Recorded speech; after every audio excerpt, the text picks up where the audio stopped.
Welcome to Raising Type 1, a podcast for parents navigating life with type 1 diabetes. Honest conversations, shared experiences, and reminders that you don't have to do this alone. Welcome to RT1 Unfiltered, the conversations we usually only have behind closed doors.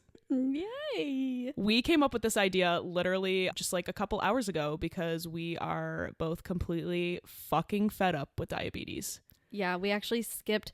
Usually we will record on Friday nights and Saturday nights. Tonight's Saturday night. We skipped last night because we both were so, there was no way we were going to have any kind of productive or structured conversation yesterday. Not a fucking shot. So we came up with this idea today, and this is going to be a new series, I think. Yeah. We're going to do it once a month, most likely on a night that we can't find the brain cells to rub together to put together a cohesive thought, and it's just going to be unfiltered yap about diabetes. Yeah. Our podcasts obviously are not ever scripted, but we do usually try to have some kind of general theme or thing that we're discussing or something. We'll write down some ideas of what we want to talk about, and then make a very broad outline from it, and then everything else is just natural conversation. But some nights it just don't be the vibe. Yeah. So, let's just start off and just talk a little bit about our weeks. Janelle, what's been going on with you guys? Tell me something. Let me tell you something.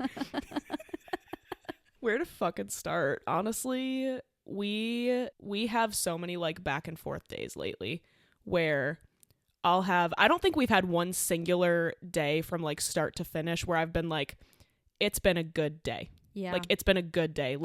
There have been no big swings either way. We've, had a minimum amount of lows. We've, stayed below 140 the whole day. Yeah, cool. There haven't been any of those. Yeah. I'll have a good 18-hour chunk and I'm oh, today's going to be the day. We're going to have No. Today's going to be a great day, and then it's fucking not. Yeah. Yeah, I feel that. Yeah, Janelle and I actually usually Wells and Paxton are on opposite ends of the spectrum. If Paxton is high, Wells is low, or if Wells is high, Paxton's low, and we just play this game where they're always 100 numbers apart from each other. All the time. I'll look at Dexcom Clarity and one of them's 186 and the other one's 86. We're doing great. Yeah, it's going really well. But today they were just on the same fucking wavelength. And they were quite literally. They were just all afternoon. They were both 200. Yep. All afternoon. For 3 hours. I think Wells was 200 for 4 or 5 hours. Oh, I was being nice. We were definitely up there as well. Yeah. So that was really fun. Basically, what's going on with us, I'm talking like I know, I really don't. This is my theory. And I put theory in big, sparkly gold letters. Italicized. Underlined. For full sarcasm, because I really don't know at all. But we traveled, I think I talked actually about this last week, but we traveled to Kentucky 2 weeks ago now. And while we were there, Wells' numbers were literally perfect. Could not have been better. We were spending 100% of time in range every single day. And I know that's, nice when it happens. It doesn't happen all the time and that's fine. But I still felt like his settings were just perfect. And I had been kind of working towards that over a couple days leading up to that. And I was okay, this is this feels good. This feels like everything's good. And then when we got back on a Sunday night. When we got back that night, his sight failed on his pump. And it just started this ricochet of low blood sugars all of a sudden, coming down from that high from that failed site. He was low literally for 4 days. And so I think he was sick. I don't know. In retrospect, I'm was he dealing with some illness or something? So I had to rework all of his settings because he was really dropping from every correction, every meal bolus, all the things. And so I reworked all of his settings. And I'm maybe things were just so good in Kentucky because of the adrenaline. Maybe it's too much here, but it was perfect in Kentucky. You know what I mean? Yeah. So I reworked everything, whatever. We have had a decent week until yesterday. And he's just he's been 200 for 48 hours. I get him down. He goes right back up. So I've now rage changed settings again to even stronger than they were in Kentucky. I'm going to regret that. But but it's a temporary fix, and unfortunately I feel like that's all like diabetes as a child is temporary fixes until the next problem comes up. Yeah. Yeah, I just didn't know what else to do. And it's like when he's stuck at 200, I can't even see what the problem is because he's sitting so high that like, I'm like, well, is it meals keeping him up there? Is it not strong enough basal keeping him up there? Is it that my corrections aren't doing anything because the correction factor is too strong? Like I can't dissect the problem, if you will, when he's just 200 and flat. Like what's This line would be beautiful if it was 60 numbers lower. Yeah, literally. So he's currently 88 and I'm waiting for a low, but also I don't know, I didn't know what else to do. So that's what I did. Yeah, we're 85 right now and slowly, ever so slowly heading down. Yeah, that's how we are. We're dropping like just 2 or 3 numbers at a time. Yep. Why are they twinning today? They never do this. No. It's because they played together yesterday. Well, and they were synced up. They were like girls on their cycle. Their diabetes have synced. They've synced up. R.I.P. to us. Now neither of us have sanity at any time. No. Usually, at least if one of them is good and one of them is bad, like we That's keep the ongoing afloat. joke, though, and it's great because at least one of us is mentally sane to comfort the other when they're not Right. mentally sane. But right now, this is not the vibe because we're both mentally insane, and Yeah. I fear we're probably going to make a silly decision. I feel like silly decisions have already been made. I've rage changed everything. Yeah, I haven't gotten that bad yet, but Off the deep end I went. I said, well, you're getting more insulin. have more slices. Let me tell you something. You're getting more insulin. I was texting you the other day complaining about something and Paxton's numbers were good. And I was complaining about something and you were like being positive. I'm like, I'm going to beat your ass. I'm going to beat your ass. You were like, oh, it'll be fine. Oh, excuse me? You're not going to doomsday with me? The hell? I was trying something different. No. Clearly, it just came back to bite me in the ass. So Don't. no more positivity for me. None's positivity. Yeah, see? How does that feel? Tick that off my list. Won't ever do that again. Been there, done that, got the t-shirt. Doesn't work for us. No, it doesn't. And really the icing on the cake was that we went to record the podcast tonight. After skipping last night, we go to record the podcast tonight and our equipment was not working. We love that. So And spent literally, 40 minutes troubleshooting? yeah. Oh, or an hour almost. Yeah, I really thought we was going to have to replace some very expensive equipment, which I was not looking forward to. I'm like, it's only been 2 months. We were just going to have to direct call all of you on the phone and do the podcast. Give a spiel to each individual person. Everybody gets 5 minutes. Y'all can puzzle piece it together. Oh my gosh. He's going to edge the low line. Dude, wait, he went back up. Yeah, he did. Oh, Slay, we leveled at 85. What is happening in the House of Commons? I don't know. But this segment right here is probably the most time we've spent in range all day. And I'm just talking about the last hour. Just the last 60 minutes. Just maybe even 45. I mean, it's been one of those days. Take a picture. Write that down. I'm going to frame this shit. My ears did an itch. They say that happens when you go into menopause.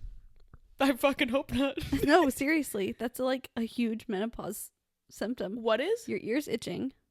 Oh, so I'm just not allowed to have an ear itch at the ripe age of 29. I was just telling you. I am just letting you know you have that to look forward to.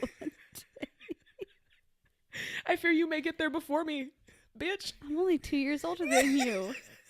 Damn. And then... I was going to say Slay. Where are we going for that? Go for it. Oh. And not to beat a dead horse. We love to do that. It's our favorite pastime. But here we go. You won't find a horse deader. Once we get our hands on it. Shit is in postmortem. We brought it back to life just so we could beat it some more. The worst part about all of Wells' blood sugar craziness is that he feels horrible when he's high. And I guess it's just because we don't spend a whole lot of time high. Because he doesn't really feel symptoms of lows, but he doesn't feel good when he's high. He's so cranky and just upset over everything. And so he was supposed to have a baseball game today at 3:00, and lunch is what spiked him. So he didn't feel good enough to go to his baseball game. I like gave him the choice. I was like, it's up to you. If you want to go, you can go. If you aren't feeling well enough, like, we don't have to. And he didn't want to go to baseball. So that kind of crushed my soul. Yeah. I mean, I can't blame him though. And like, I do applaud him for like listening to his body to some degree. Yeah. I know that like he doesn't know that that's what he was doing. Yeah. But like, he deserves to learn that. And he, you know what I mean? Like, that's going to be a good skill for them to have when they're older. Yeah. Because I don't ever want them pushing themselves to do something that like, no offense, like if yeah, that was us and we had a rough day, like we chose not to record the podcast yesterday because we were tired. Yeah. No, you're right. I just hate it for him. Like, he enjoys playing baseball and so forth, but he was like in hysterics. He like obviously had lunch, he had eaten. I don't remember what he was so upset about. Everything was upsetting him. Like, he was just so upset in general about every single thing. Everything was sending him over the edge. And I'm like, there's no way I can, like, he's not going to be able to handle baseball and today. Also, he's not going to have fun. No. Yeah. So I just asked him and he was like, yeah, I want to stay home. I'm like, are you sure? He's like, yes. And he did. He laid around the whole rest of the day. Like, Wesley was anchoring our poolside, like, it's a pergola, but we call it a cabana, into the concrete. And it was freezing cold outside and windy and loud because Wesley was like, you know, drilling it into the concrete. Yeah. And all he wanted to do was be out there with him. Aww. So he got a blanket from the couch and laid on our like couch by our pool, fully under the blanket, head and everything under the blanket, and just laid out there while Wesley did the concrete or drilling the thing into the concrete. That makes me so sad. I know. It's pitiful. Yeah. Pax gets like that when he's high too, and like you said, we usually don't spend a whole lot of time high unless it's this fucking week, I guess. He just dropped 8 numbers. Did he fucking really? Don't tell me that. Sorry, I just happened to see it when I opened my thing. I don't even know why. He doesn't have an extended running, or is magically his correction factor too strong now? Fucking beats me. Fun fact: I don't actually have the answer. Never will. Hypothetically, I don't fucking know. Hypothetically and literally, I don't fucking know. God, it's so maddening. Like, because I don't know. All I want to do for my child is fix it. Obviously, I want him to feel good, be healthy, be happy. I know you feel the same way. Yeah. And it is like torture to not be able to just fix it. Yeah. And I know we can't take away everything from our kids. I don't mean that in like a babying them, like helicopter mom kind of way, but it's like, I wish I could at least just make it easier. Yeah. Or saying like that we don't want our kids to ever have to deal with like adversity or whatever. Like this, yeah, having to deal with type 1 at the age that they're at is the biggest helping of adversity, I fear. Yeah. That they could probably deal with at this age. In any capacity. Like, even us doing everything for them. You know what I mean? Like, even the fact that we're doing everything, still them just having it is, you know what I mean? It fucking sucks. Yeah. Period. Period. That's all I have to say about that. How else do you explain it? Like, no, it's such shit. It's such a shitty hand to be dealt. Okay, before we jump into spilling all of the tea and all of our emotions all over the floor. Which we've already kind of done for the last 15 minutes. Well, I mean, it just gets better from here, honestly. Let's, just for funsies, because we don't have any mental health left for the day, take guesses on what we think the boys' blood sugar is going to be by the time we're done recording. Okay, well, what's Paxton's blood sugar right now? 71. Okay. I did just treat with 3 carbs, though. Okay. For Paxton, I think I'm going to say 92. Oh, that's optimistic. Wells, hold on, his thing updates in 5 seconds. It's 118. That's ours. Paxton is now 62. Wells so fun. Wells is kind of rising, actually. He's jumping 8 numbers at a time. He was 101, then 110, and now 118. That's not great. So to infinity and beyond. Go ahead and take your guess. If I must. I'm gonna say for Paxton, I think he's gonna be, I'm gonna say 127. And Wells, I'm gonna say choose wisely. Choose if you dare. Don't worry, I was going to pick a number in range. Chill out. Well, you did say you strengthened all of his correction factors today, Heavily. Right? Heavily. Oh, no. Heavily. Heavily. Oh my God. Okay, Wells, I'm going to say, I'm going to be optimistic and say 109. Okay, period. I don't like the way you think. We have to will it into the universe at this point because My guess is going to be... choose wisely. I have no more optimism left in... He's going to be 250 or 40. There's no in between. Literally. I'm like, do I want to say he's going to be low or high? I don't know. Pick your poison. I'm going to say 130. Okay. I'm going to say, what did you say? You said for Paxton 127. I did, yeah. I'm saying 130 for Wells. What did you say for Paxton? 92. I fear we're more optimistic for each other's control than we are for our own. We are. It's our tactic trait. Our toxic trait. Tactic trait. Honestly, fuck, man. as long as Wells doesn't go back to like 200, I really don't give an ass. Well, are you going to be saying that if he's 180 afterwards? You're going to give half an ass. I'll give half an ass if he's 180. I'll give a quarter of an ass if he's 160. Can I get a better breakdown? And I'll give none's ass if he's under 140. How about that? How about that? How about them apples? How about them apples? That's how I feel right now.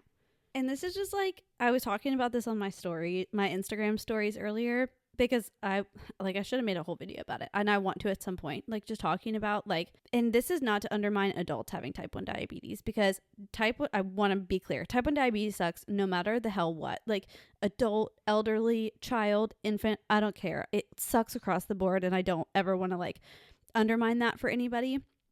But I think the thing with kids is that their physiology is constantly changing. And so like, how do I want to word this? I feel like with adults, for the most part, there's like a baseline. Like this is your baseline kind of basal and your baseline, meal ratios and your baseline, whatever. And obviously there can be, I'm sure, variations of that, like depending on if you're sick or if you've been more active or if you've been less active or whatever, you have it. But there's always kind of like this like baseline to come back to for the most part. With kids, I don't know if you feel this way. I don't feel like that even exists. I feel like the target is constantly moving for Wells, and I'm adjusting settings like honestly in rotation just all the time. Yeah, I agree. And I will say, I think one little difference between us is I think you are usually a lot faster to change settings than I am. Yes. But I think also it's kind of my toxic trait, to be honest. It's your beige flag. Change that setting, baby. Change it. Oh, we're already catching. Slay. But no, I completely agree. And I think I probably maybe should be changing settings more often than I am. But also I try so hard to wait for a consistent pattern before I just change something, because then I'm quite literally going to be making changes every day or every other day. And yeah. I truly don't think it calls for that. Yeah. But no, like you can literally like, I think you said in your stories, like there's, like you said, there's no baseline. So it's like, it's not just like you have a rough day or sickness and you have a couple days where your insulin resistance is like through the roof. Yeah. But then you go back to your normal settings and everything is fine again.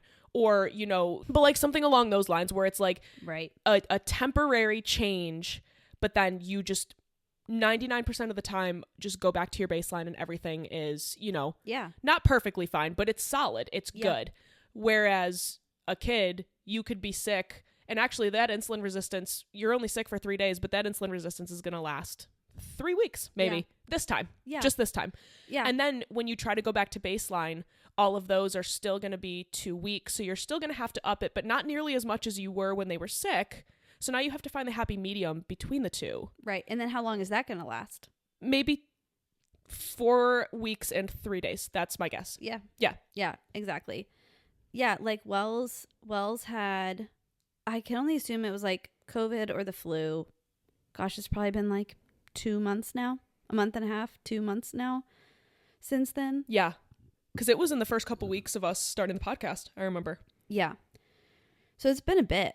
And that obviously, like, he ran really high with that, and I heavily changed settings for that. And I kind of kept like waiting for him to like go back to quote unquote normal, like weak insulin.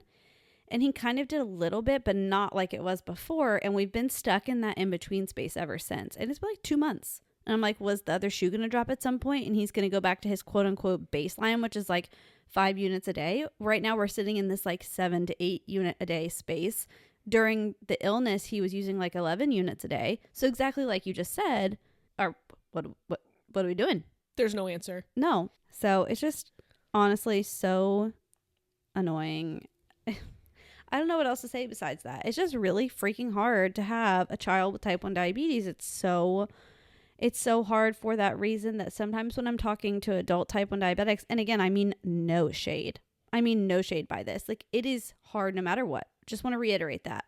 But sometimes when I'm talking to adult type 1 diabetics, I think they underestimate the amount of like physiological changes that kids go through that make insulin needs change so frequently. Yeah. And I think like no matter what age you are, if you are a type 1 diabetic, like there are factors that all of those ages share that affect blood sugars, like heat, like activity. Yeah. It may affect it in different ways, but all of those things can potentially affect, you know, how much sleep you got. All of that stuff can affect 100%. blood sugar. But there's like this added layer with kids that I think people forget about, especially like type 1s that may be diagnosed later in life and don't have to go through growth with type 1 versus maybe type 1s that were diagnosed as a kid and they've kind of been through that process and they kind of know, you know what I mean, the entire spectrum of that kind of situation. Exactly. You're catching already. I love your optimism. Yeah. And we just jumped back up to 77. Look at that. Only 2 low readings and then back in range. It's like those 2 weren't even real. I wouldn't doubt it if they were, but I also had him get friggin' 3 carbs because I'm not fucking around. Yeah. Will I regret it? Will I find out because I fucked around? 100%. Yeah. Guaranteed, actually. It's just, which end will I find out? You know what I mean? Which end will I out the find? Yeah. Which end of the spectrum will you be? Maybe both at the same time. I don't know. Weirder things have happened. That's right. But one thing's for sure. One of us will end tonight in range and the other will not. One of us will sleep and one of us will not. Right. And you got sleep last night. Right. So. You got sleep several nights in a row. Did I? I think so. And I did not. We're going to have to bring up Tandem Source to prove this. Okay. I can neither confirm or deny. I plead the fifth. It all blurs together at this point. It really does, honestly. No, I didn't sleep for like 3 nights, and thank God I slept last night because somebody was going to have to deal with something today. It's most likely going to be me or Wes. It was going to be you or Wes if I didn't sleep last night. Sorry, Wes, my vote's for you. My spouse didn't even so much as wake me up this morning because he said, I ain't going to be the one. Quite literally not poking that bear. Yeah. Quite. I'm going to sneak my way out of this room before I accidentally wake her up. Because I fear for my life. No, literally. Quite literally. Ugh. What else do I want to bitch about? Do you want to bitch about? I mean, the world is our oyster. Right. We have so many things to bitch about. I'm talking about the world, like life continuing to have, like having to be Wow. Having to be had. Life having to be had. Care to elaborate? Life having to be lived despite like diabetes going on in the background. Yeah. I think that's one of the things that gets to me. It's like diabetes doesn't stop. Or sorry. I mean, it doesn't. Fuck it would. I wish a bitch would. Well, and I guess that's applicable too. Like diabetes doesn't stop because life needs to happen, and life doesn't stop because diabetes is happening. Like you have to still like function. You have to still live your life. I was doing like 101 things yesterday while also trying to figure out what the hell to do about Wells' blood sugar. Yeah, that's how I felt this morning. Oh, yeah, because your parents were picking the kids up. I made a very, very silly mistake this morning. And, like, I'm trying to give myself grace about it because it was early in the morning. I was trying to get my kids out the door because I had to go to, quote-unquote, work this morning. And one of your many jobs. One of my many side hustles, I suppose you could say. And I didn't want to bring the kids because I wasn't going to be able to actually keep like an effective eye on them while I was working. So my parents agreed to take them shopping with them this morning. And so they were like, oh, you know, can you have the kids ready to go by 7:30? If you know me, you know damn well my ass ain't usually out of bed at 7:30. Unless I'm on my way to Disney. That's the one exception. I was about to say, unless you're in Disney.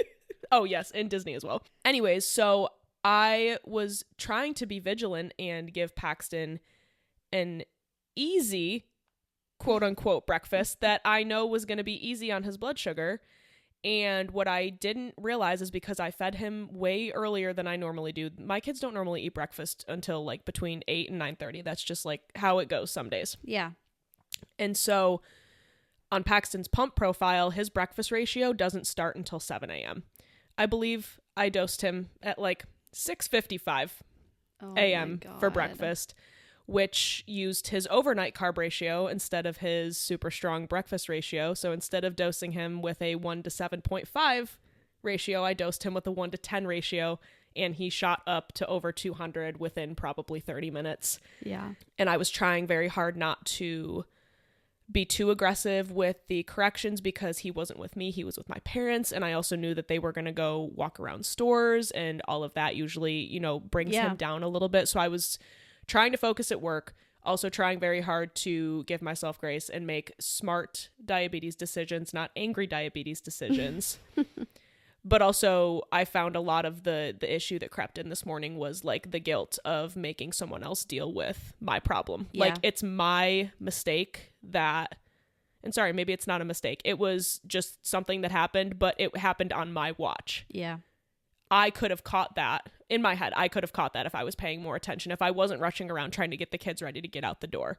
I would have caught the fact that, oh shoot, hey, this doesn't really seem like enough insulin for this meal. Right. Because I've given him this meal multiple times before. He's had some carb ratio changes lately. So like obviously the amount changes slightly. Yeah. So I don't have it memorized off the top of my head for how much insulin he gets. But I guess I just didn't even think about the fact that, I mean, he missed out on probably like 0.8 of a unit. Yeah. And while that doesn't sound like a huge amount when you're only having 18 carbs for breakfast, like... Yeah. Oh, even like 0.1, like Wells missing like 0.1 of a unit will send him high. Yeah. So it adds up in these kids. Like, whereas adults, sometimes I feel like they'll be like, oh, I should have taken a unit more or a unit less or whatever.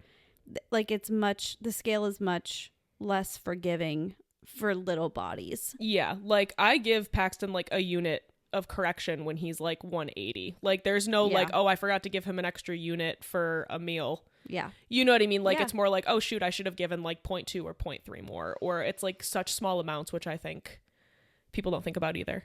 Yeah. And granted, like Paxton is using a lot bigger amounts than he used to be. Like we were very little baby diabetics back when he was diagnosed at 3. Yeah. And he was using crazy small amounts of insulin. But anyways, back to the whole entire point of this, I found it very hard to focus, and I had to try very hard to stay in the right mindset while I was working because diabetes was also happening in the background, and I was trying to, you know, manage that from a distance and still live life to some degree. Yeah.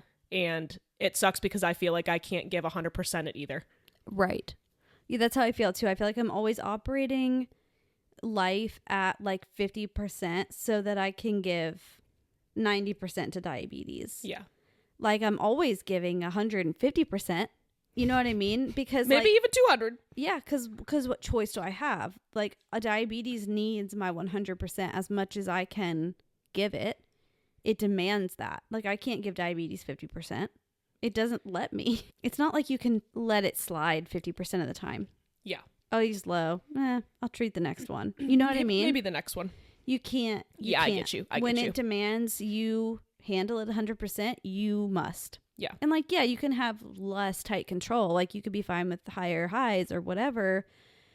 But still, when things have to be done, there are certain aspects there's that no cannot pushing be, it to the side. Yeah, that cannot be postponed. Right. And so sometimes I feel like, you know, my life things, my motherhood things, my wife things, my friend things, whatever, just like my adult responsibilities in general must get pushed to the wayside because I am having to give 100% to diabetes. Yeah. Especially on days like we've had the last couple days. Yeah, and then you throw those things to the side because in the moment it makes the most sense and you have to, and you like to some degree feel good about that decision because you're like, oh, I'm putting all of my effort into diabetes and maybe it's working and maybe it's not, but you at least know that you're putting your all into that. And then you take a step back when diabetes finally lets you breathe and you're like, oh shit, I don't know if you feel this way, but like then I look around at all of the stuff that I've postponed and thrown to the side and I feel like a shitty mom, a shitty wife, like, you know what I mean? It's just there's literally, it feels like there's no winning.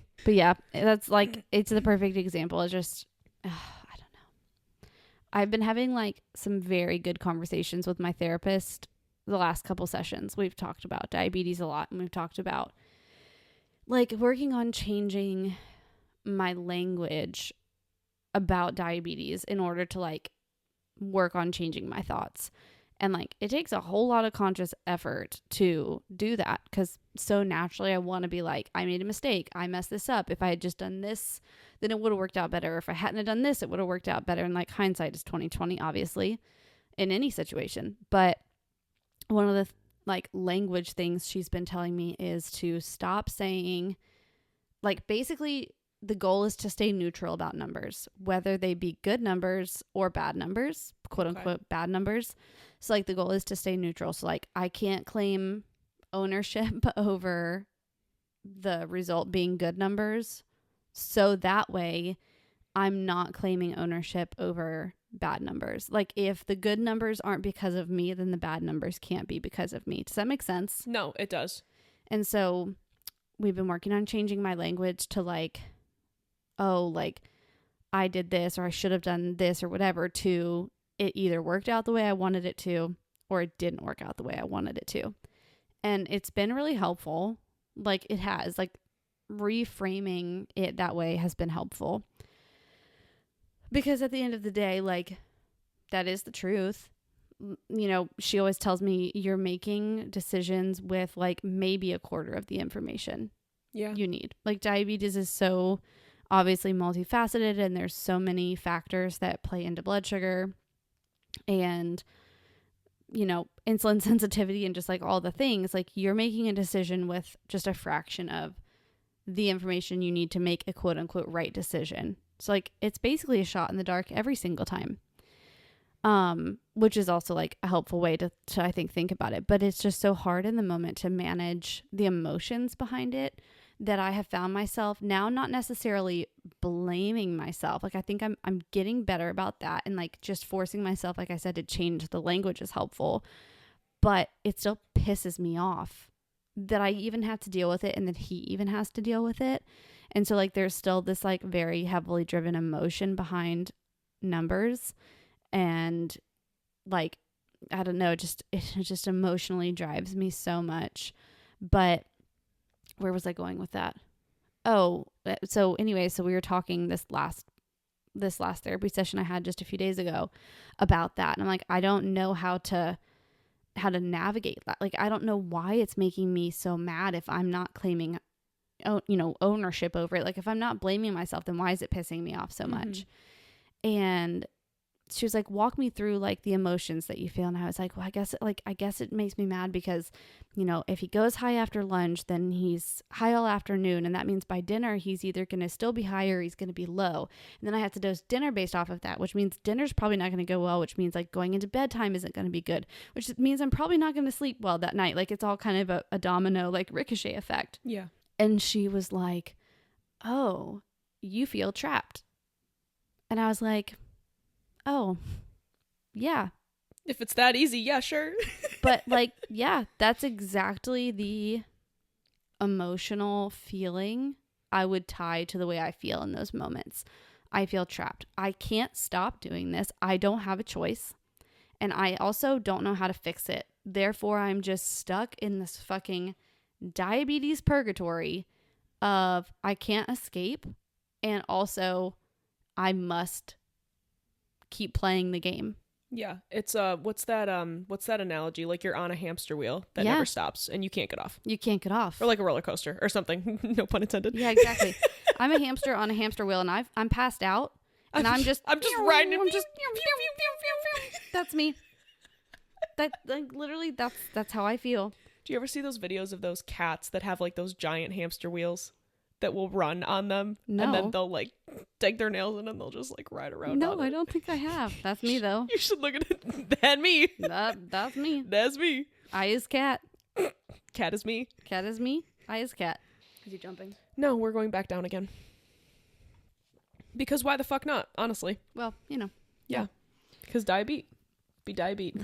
My ass. Diabetes. He didn't go back down. Yes, he did. 3 numbers. You want to take bets? What did I say he was going to end at? 92? I fear we're not done. Nice fucking try, though. I think we've talked about all we need to in this episode. That's good. End the recording. I win. Anyways, I don't know. Like, the conversations with my therapist definitely, obviously, they don't take away diabetes. But I think naming the emotion and, like, now I find myself thinking about those conversations in my head when I'm feeling the emotion. Like, okay, I'm really mad right now because I feel trapped. Okay, that's why I'm mad. Like, just being able to name it in the moment for some reason, I have found helpful. No, that makes perfect sense. And I genuinely love that for you. I fear I am not at that level and just marinate in my lack of ability to put a name to my feelings. And I just sit in rage. That's the easiest way. Like, and don't get wrong, I'm definitely still mad. Yeah. Like it doesn't take away the emotion. No. I think it just helps me navigate. It's really easy for me to like go from mad to like depressed. Of like, yeah, I just like sink into the feeling so much. Yeah. And I think being like, okay, I feel this way because I feel trapped or whatever, you know, the conversation that I had with my therapist, like kind of replaying that in my head helps me validate my anger in a way that I don't sink into that feeling of depression. I just let myself be mad. Like, I'm mad and it's valid. I feel trapped. Do you know what I mean? Yeah. Versus like sinking down into like this hole of life will never get better. And like, if we're being real, like really like truly honest right now and like vulnerable, like it is when I have these like, I don't know, episodes feels really stupid, but like days like the last couple of days where things are just really feel super out of my control and whatever, and I'm mad, and then I go to this like depression and I'm like, this is this is my life, this is never going to get better. He's 5, I have to deal with this until he's, you know, however old. And I'm not saying that to minimize the fact that he has to live with it forever, but you know, we're all moms here and we're talking about it from motherhood perspective, and like it feels like eternity. It just can be so depressing feeling, sinking, like letting myself sink into that feeling, like the depth of that feeling. Am I making any sense? You are. And building off of that, because I know exactly what you're talking about, I find myself to like subconsciously wishing away childhood years. Yeah. Because I'm like, oh, well, it's going to be easier for me when they're older. Yeah.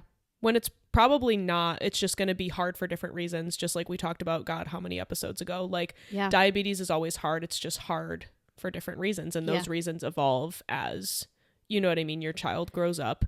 And it's like, I don't want to look back and, you know, realize, oh shit, I spent most of his childhood like wishing it away, wishing for it to get easier instead of finding a better way to live in it. Yeah, I also get scared that one day I'll look back at Wells' childhood and see numbers. Yeah. Like that I'll look back at his childhood and like memories with him and, you know, life with him and think all I did was manage diabetes. Yeah. I mean, I think about that for all my kids. Like there was a before diabetes and an after diabetes, and now life feels clouded by that most of the time. And so like it's like there's a fog over life of diabetes all the time, and my kids' childhoods included. Like, what am I going to look back when I'm 40, 50, 60 and see? Is it going to be diabetes or is it going to be life lived? I don't know. Like, I really don't. I think there's obviously going to be a mix, but I don't want to look back and be like, oh, the only positives I can think of from childhood are the fact that, oh, well, when he was 7, he had a 5.2 A1C, so that was good. I don't want our memories to be tied directly to numbers and to diabetes. Like, I want there to be memories made that diabetes isn't at the forefront. Yeah.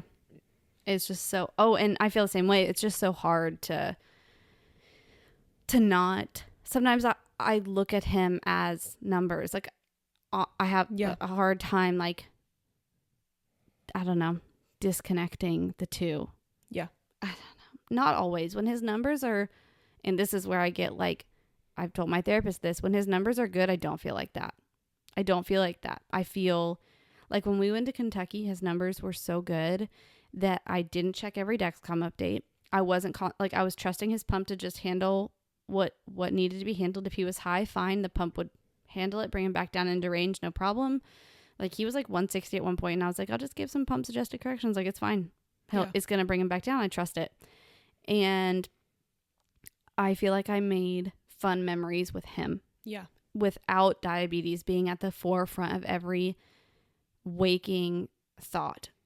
I slept at night, which helped because that really helps my mental health, being rested. And we had fun. We went to the wedding. We went to the different parties and the rehearsal dinner and whatever. And we were there with our friends. And it was just fun. Like, and I didn't feel like it was being bogged down by also having to deal with crazy diabetes management.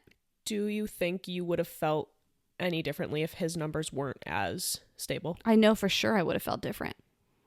It would have felt like a really difficult trip, probably. Yeah. Like, we've been to the beach a couple times and stuff where his numbers weren't great, and it felt like everybody else had fun but me. Yeah. Because everybody else is enjoying the beach, enjoying the sun, enjoying the swimming, whatever.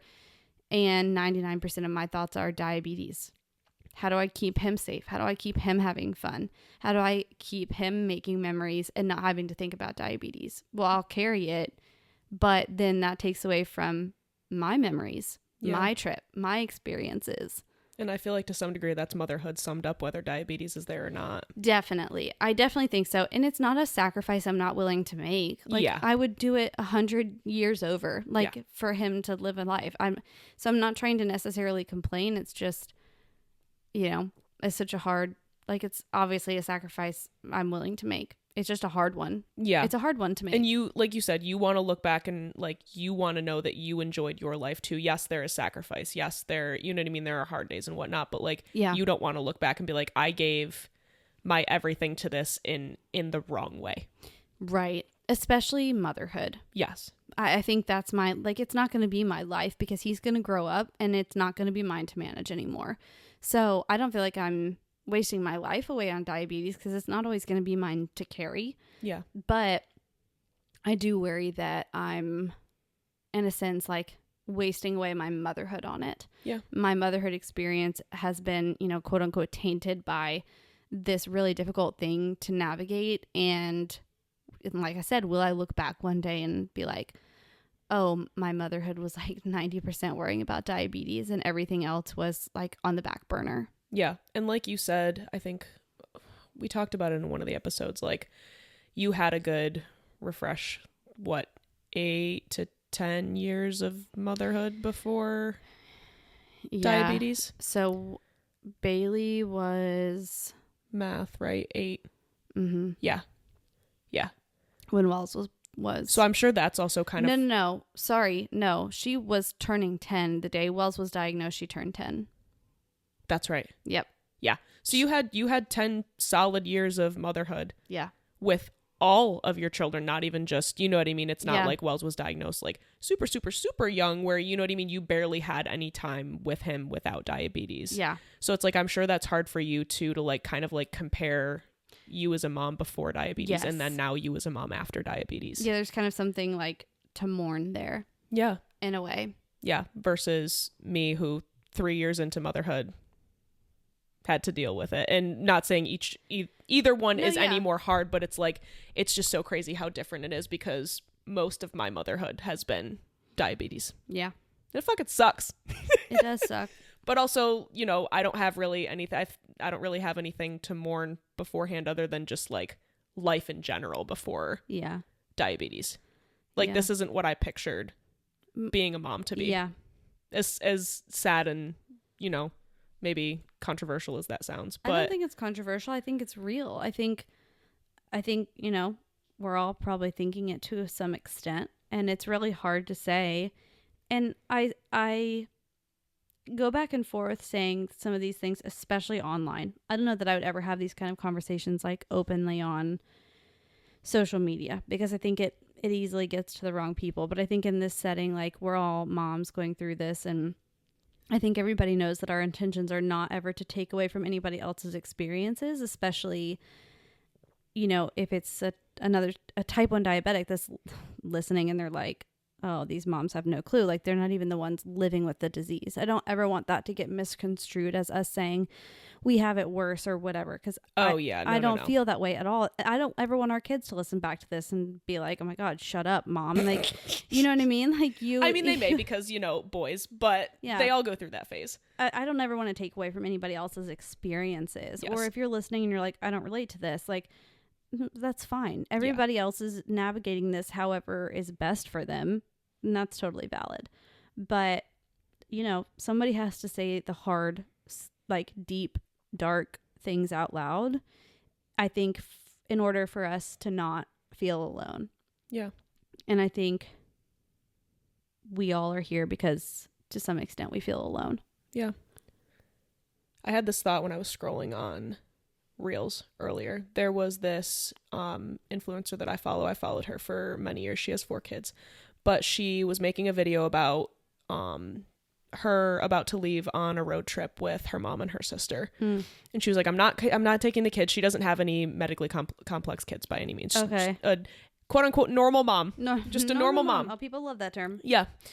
And she was packing like one of those snackle boxes for her and her mom and her sister for the road trip, and her daughter was helping her, and they were just sitting there just like picking snacks out of the snackle box while they were making it. And I just thought, I'm like, I don't get to do that. Like, yeah. I don't get to just like sit there and just like mindlessly snack. Like, there's no like it just like puts it into perspective for you. Something as simple as that is a tainted experience, because you would have to put a hell of a lot more effort into that situation in order to make it happen. Not saying that it's impossible. No, yeah. But it's like, am I going to sit there and bolus him for every single piece he eats because I don't know how much he's going to snack on? I don't want to dose him too much, too little.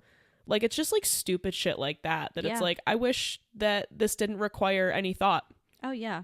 Same. I feel the same way. And like, in those situations, it's like, so do you not have the experience at all? Or do you suffer?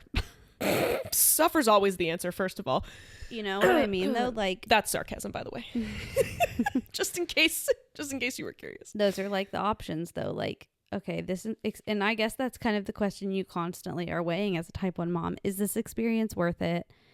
Yeah. And if it is, for myself / child, then it's going to be a hell of a lot of work for me. Yeah, and I feel like we try so hard to give them as many normal experiences as possible. Yeah, absolutely. But unfortunately, sometimes the line has to be drawn, and I'm not referring to this snackle box for reference. Like, I'm just referring to the snackle box. Nobody hate on the line. The fucking snackle box. I just thought it was a good example of like something so minuscule and so like minute that like no one would think about until I'm like sitting there watching a video about it, and I'm like, why the fuck am I salty that she gets to sit here and just like mindlessly snack with her child? Yeah, because I'm a bitch, that's why. Because I'm bitter. How's it going over there? 124. We're about to update. I don't want to know. It just updated again. Can you imagine if it didn't have his settings as strong as I do? We're going back down. He'd be 190 by now. I'm gonna have to trade another low. So to tally up today, let's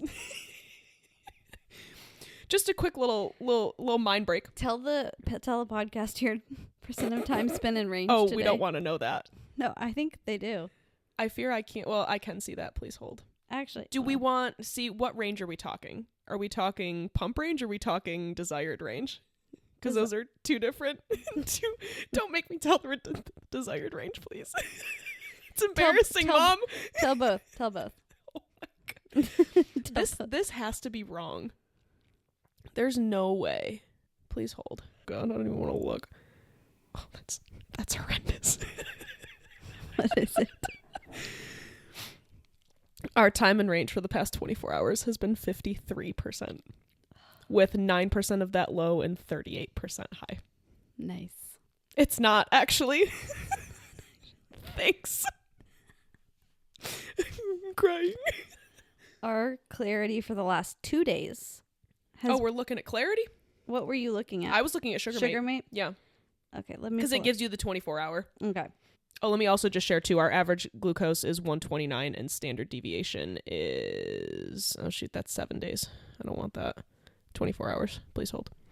Update. 44 in the past 24 hours. Mine's not as bad as you in the last 24 hours. Our average glucose is 126, 86% time in range, and 14% high, 0% low, with a standard deviation of 29. However, my clarity for the last 2 days is a bit fucking rougher, with an average blood sugar of 126, a standard deviation of 36, 77% in range, 20% high, and 3% low. That is with a range of 70 to 160, I guess, to be fair, but...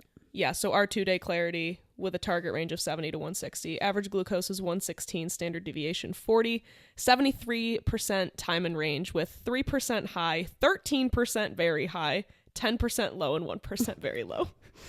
And it's not even that those numbers, like, big picture, are that bad. It's just that, like, behind the scenes, you know, like, the nuances of dealing with it have been awful. It's like you're pulling your hair out for it to be that. Yeah. Like I've been ripping my hair out for it to be mediocre. At best. At best. At best. And I am being generous. Right. That's the problem. It's not that those numbers are bad. It's not that like average blood sugar is that bad, but it's been hell to get to that. It really has been. I really want to see what this next update is. Me too. In 22 seconds. Mine's in 25. They're really synced up. Even their Dexcoms are synced up somehow. What do you mean? Like the reading minutes. Oh, I thought you meant the fact that they're like the same, and I was like, Queen, no. We're like 40 numbers. 60 numbers. 40. I can do math. Can you? No. I've been doing so much math. Oh, we just dropped Oh my God. Wells just dropped 11 numbers. Oh, we leveled at 85. I'm coming for you. Come hang. You know that comment I made about them being the same number? Well, here I come. What did I say Wells was going to end at? 108, 107. You said 109, I think. 109. That's right. Well, I think we should hang on the podcast until he hits 109 and then we can cut it. Or Paxton's 92. Imagine we get him right. We're not too far off. We're literally, so you said 92, so you're 7 numbers away right now, and I am 4. I mean, that's actually not terrible. No, we did pretty good. It's like we know their patterns or something. Crazy. But except we don't know at all. Except we have no literal clue. Yeah. We simply guess.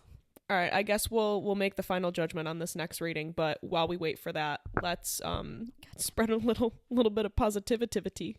Do we have to? I fear we must. If you it feels only right. Okay. So pick. Give me just a minute. Give me just a minute. 30 minutes later. Do you got anything yet? Nope. Pick one positive thing not related to diabetes in the past 2 days. Okay, I can do that. We got new furniture for our pool. Slay. I'm obsessed with it. Yeah. You know, it looks so good. I helped move it with my big man muscles. You helped me build one of the chairs. I did. And Women in STEM. And you helped, move my husband move the... I was like, I helped move your husband. I hate when you ask me that. I helped Wes move all of the furniture underneath the pergola. Yeah. It looks great. Is it pergola or pergola? I think it's just one of those things where it's like bagel or bagel or roof or roof or just bagel or bagel. People call them bagels. What? I don't know. I've never heard anybody call it a bagel. I've always called it a pergola. I have also. Okay. No. Yes. I called it. No, yeah. Okay. I called it a pergola in front of somebody one time. And they were like, pergola? Okay, Squidward. Pergola. And I was like, yes. The pergola. Did I stutter? Fucking stutter? And they're like, it's pergola. I've never heard it that way. I hate saying the word because I'm very self-conscious about it. Pergola. If I say it quiet enough, they won't know. Just say it really fast. Have I ever told you the story about one of the first times I was hanging out with Wes? Let's postpone that real quick. No. It's a funny story, and it has to do with this. One of the first times that Wes and I were hanging. Swallow. I'm going to tangent real quick. I saw a meme today from a screenshot from Ratatouille, and it was the fucking food critic. And the caption on it was, "If I don't like the taste, I don't swallow." And I was like, period. Please continue. Anyways, one of the first times that Wes was ever hanging out at my house. Are you going to get through this story? I'm trying to remember if my mom was actually there or not. Anyways, I was trying to say the epitome of. I don't think I'd ever used the word before. Can you use it in a sentence? And so I said the epitome.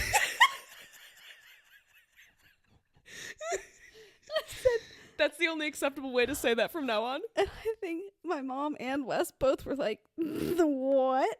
I was like, the epitome. So much confidence. That's how it's spelled. They were like, the epitome. And for the lady, perhaps the epitome. Anyways, that's my story. Pergola. Oh my god. What a tangent. Anyways, but the furniture is fabulous. It is. I think my positive for the past couple days was watching the boys play in the pool yesterday. Oh, yes. That literally just made me so happy. Yes. And like in those moments where they're just being kids and they don't care about anything else. Yeah. And diabetes isn't the forefront of their minds because we're handling it in the background. Crashing out, but that's a different story. Crashing out, but it's fine. Yeah. All right. What's this next reading going to be? Oh, 84 and 113. I mean, that's still a sleigh. You're really you close. Were what? 8 numbers. 8 numbers. 8 numbers off. I was 4 numbers off. Mm-hmm. Wow, that's Slay. impressive. Less than 10 numbers off for each of us. That's crazy. We so smart. And they both started off on the opposite ends of the... No, Paxton was low when we guessed. We've kind of been chilling down here. I would really love it if he just like ticked up just a little bit. Like I would love to just ride like between 100 and 120 tonight. That would be great. Well, that's absolutely too fucking much to ask for. Yeah, I know. I figured I would speak it into existence, but... No. Yeah, that's not happening for you. Yeah, no. Immediately no. Immediately no. That's not going to happen for you, Queen. Nope. Thanks for tuning in to our first ever unfiltered vent session of RT1. More unfiltered thoughts soon because, let's be honest, they don't ever stop.